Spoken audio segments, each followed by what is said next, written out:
Good morning बच्चों। बेटा आज जो हमारा टॉपिक है वो है formula for uniformly accelerated motion along straight line. Clear. वो फार्मूले बेटा आपने 9th क्लास में पढ़े हुए हैं। यहाँ पर हम उनको डिराइव करें। जैसे ये था formula v is equal to u plus a t, s is equal to u t plus half a t square और v square minus u square is equal to 2s। इन फार्मूलों को बेटा हम डिराइव करेंगे यहाँ पर। तो हम पहले से पहले ये एक फार्मूला डिराइव करेंगे बेटा। तो हम सपोज करेंगे बेटा कि कोई ऑब्जेक्ट एक स्ट्रेट लाइन में मूव कर रहा है with uniform acceleration a along. ठीक है। मान लो बेटा कि जब टाइम t1 तो ऑब्जेक्ट ए पे है, जब टाइम t2 तो ऑब्जेक्ट बी पे है। ऑब्जेक्ट जो कौन सी पोजीशन पे है? बी पोजीशन पे है।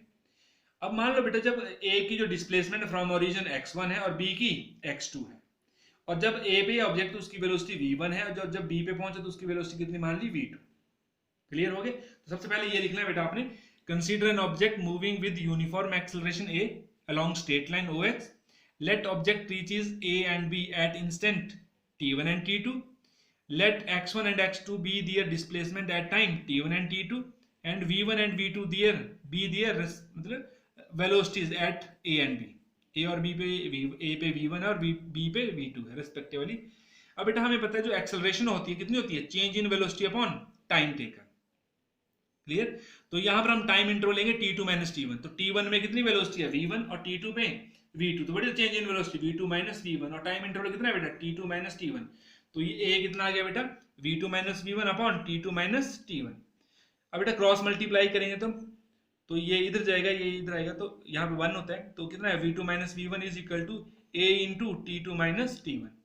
अब बेटा v1 को उधर ले जाओ, v2 is equal to v1 plus a t2 minus t1। इस इक्वेशन को बेटा हमने 1 मान लिया। क्लियर। अब बेटा ध्यान देना है, अब हम ओरिजिन को जहां मर्जी शिफ्ट कर सकते हैं अपनी इच्छा अनुसार। तो हम सपोज करेंगे बेटा ओरिजिन को कहां शिफ्ट कर दिया हमने? ए पे। मतलब हमने मोशन को ऑब्जर्व करना तब स्टार्ट किया जब ऑब्जेक्ट कहां पे? ए पे था। ठीक है। तो इस टाइम को कितना मान लेंगे बेटा हम? t is equal to 0। इस टाइम को कितना मान लेंगे बेटा हम? 0। और मान लो जब यहां पर था ऑब्जेक्ट तो इसकी इनिशियल वेलोसिटी कितनी थी? u। एंड जब ए पे है और टाइम जब हमने मोशन को ऑब्जर्व करना स्टार्ट किया तो इनिशियली जो ए के पोजीशन पे था ऑब्जेक्ट उसकी वेलोसिटी u थी, और जब बी आफ्टर टाइम t, इस 0 टाइम के बाद जब यहाँ पर t टाइम में पहुंचे तो इसकी वेलोसिटी कितनी थी? कितनी हो गई? v। ठीक है। तो अब बेटा हमने क्या पुट करना है? t1 देखो a की जगह जब टाइम पहले t1 था अब कितना है? 0 है। v1 कितना हो गया? u। अब t2 कितना हो गया? t और v2 v। अब बेटा क्लियर। तो let the origin be taken at a, मतलब ए टी जीरो ओरिजिन मतलब वहां पे टाइम कितना होगा? 0। And u be the velocity at a and v be the velocity at b after time t. Then v1 कितना हो जाएगा बेटा? u और v2 v, t1 0 और t2 t। इन वैल्यू को पुट कर देंगे बेटा हम इक्वेशन 1 में। ठीक है। तो putting these value in equation 1 we have v2 की जगह लिखेंगे बेटा हम v, v1 की जगह लिखेंगे u प्लस a, t2 की जगह लिखेंगे t माइनस t1 की जगह क्या पुट करेंगे बेटा? 0। तो कितना हो जाएगा बेटा? v is equal to u plus a t minus 0 t। तो ये आ गया बेटा। तो this is the first relation. Clear हो गया बेटा। अब बेटा हम इस रिलेशन अब हम इस रिलेशन को डिराइव करेंगे s is equal to u t plus half a t square. ठीक है। तो वैसे ही बेटा हम सपोज करेंगे कि कंसीडर एन ऑब्जेक्ट, अब वो पहले वाली रिलेशन हो गई है उतनी। अब हम क्या लिखेंगे बेटा कि लेट अस बिल्कुल सेम उसी तरीके से जैसे यहाँ consider an object moving along straight line OX with uniform acceleration a। ठीक है। And let object be at position a and b at time t1 and t2, x1 and x2 be their displacement respectively, the x1 and x2 be the displacement of a and b respectively, and v1 and v2 be their velocities at a and b respectively। ठीक है। तो वैसे ही लिखना है बेटा इसके लिए भी, consider an object moving with uniform acceleration a along straight line OX, let object reach at a and b at instant t1 and t2, let x1 and x2 be the displacement at time t1 and t2, and v1 and v2 be their velocities at a and b respectively। now acceleration is equal to change in velocity upon time taken। तो बेटा v2 minus v1 a कितना आएगा बेटा? v2 minus v1 upon t2 minus t1। तो बेटा cross multiply करेंगे कितना हो जाएगा? v2 minus v1 is equal to a into t2 minus t1। तो v1 को उधर ले जाएंगे बेटा, कितना आ जाएगा v2 is equal to v1 plus a t2 minus t1। इसको बेटा 1 मानना है फिर, ठीक है, फिर क्या मानना है इसको 1, फिर आगे नहीं करना है, इसके लिए हमने सेकंड रिलेशन के लिए।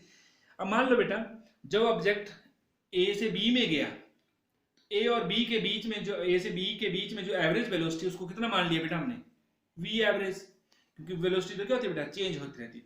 तो लेट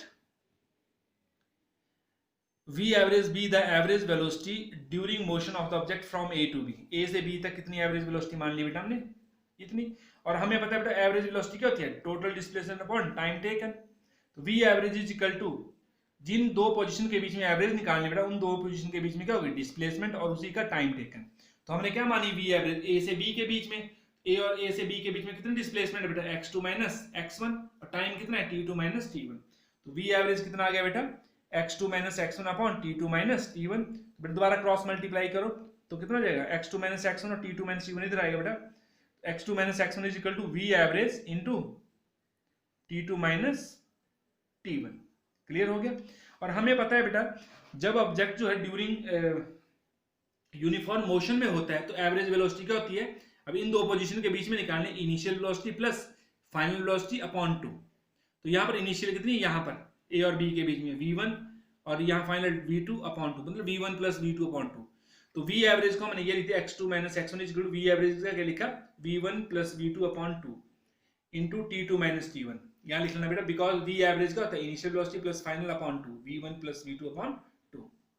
क्लियर। अब बेटा यहाँ पर v2 ध्यान दो, यहाँ पर v2 की वैल्यू पुट करेंगे, यहाँ से v2 is equal to v1 plus a into t2 minus t1। ठीक है, तो इस इक्वेशन का यूज करके बेटा यहाँ पर तो x2 minus x1 is equal to कितना है, v1 प्लस v2 की जगह क्या लिखेंगे बेटा, v1 plus a t2 minus t1 upon, वो तो वही है 2 इंटू, इसको बड़ी ब्रैकेट में लिख दिया बेटा t2 माइनस t1। यहाँ क्या लिखना हमने, यूजिंग इक्वेशन 1। ठीक है, अब बेटा ध्यान दो, अब इसको सॉल्व करना बेटा, रीअरेंज करना। देखो बेटा v1 plus v2, sorry v1 plus v1, 2v1 upon क्या है बेटा 2, 2 से बेटा सबको डिवाइड होगा, तो v1 plus v1 2v1 upon 2, तो 2 से 2 कैंसिल, सिर्फ v1 ही बचेगा बेटा। लेकिन ये जो t2 माइनस t1 इससे क्या होगा, अंदर मल्टीप्लाई भी होगा, तो यहाँ पर क्या बचेगा, v1 plus v1 upon 2 into this, तो v1 plus v1 2v1 upon 2 से 2 से कैंसिल, तो v1 इंटू दिस। तो ये आ गया बेटा x2 minus x1 is equal to v1 into t2 minus t1 plus, अब बेटा ये तो हो गया, अब 2 से इसको भी डिवाइड होगा बेटा, 2 से मतलब half a into t2 minus t1, साथ में इससे सबको मल्टीप्लाई होते इसको भी होगा, तो हाफ a कितना है t2 minus t1 into t2 minus t1, t2 minus t1 का होल स्क्वायर। इसको इक्वेशन नंबर बेटा क्या मान लेना है, 2। क्लियर। अब बेटा ध्यान देना, हम ओरिजिन को जहां मर्जी शिफ्ट कर सकते हैं। वैसे ही बेटा जो ओरिजिन है, जहां पे हमने टाइम 0 है, इस ओरिजिन को शिफ्ट कर दो यहाँ पर, इसको 0 मान लो, और जो x1 है उसको कितना मान लिया बेटा हमने, x0, और x2 को x मान लो, और v1 को कितना मान लिया बेटा u, और v2 को v। लेकिन इसको पुट करने की यहाँ इस इक्वेशन में जरूरत नहीं पड़ेगी।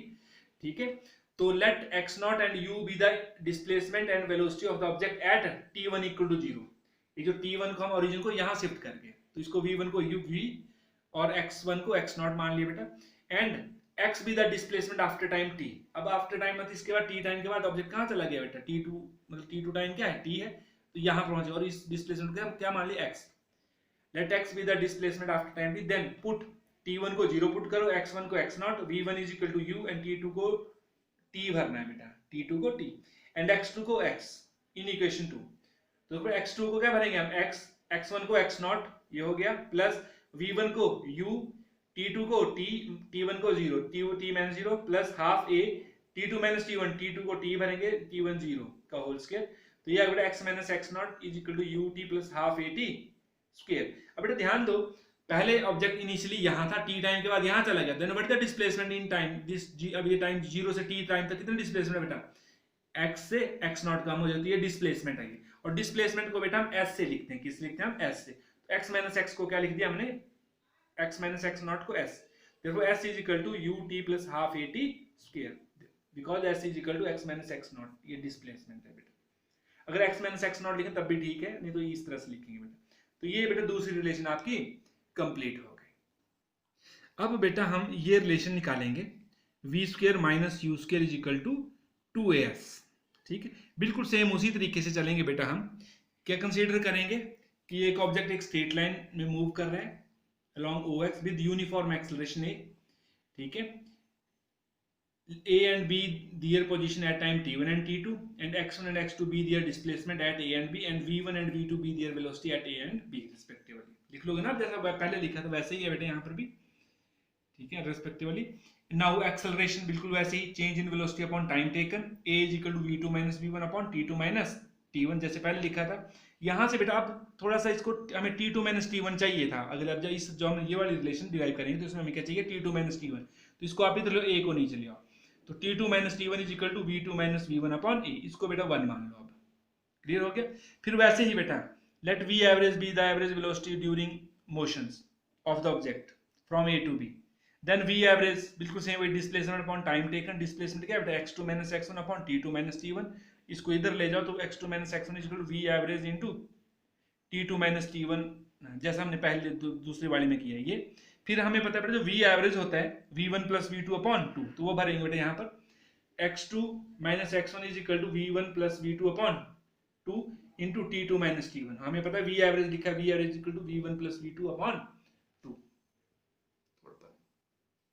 क्लियर हो गया।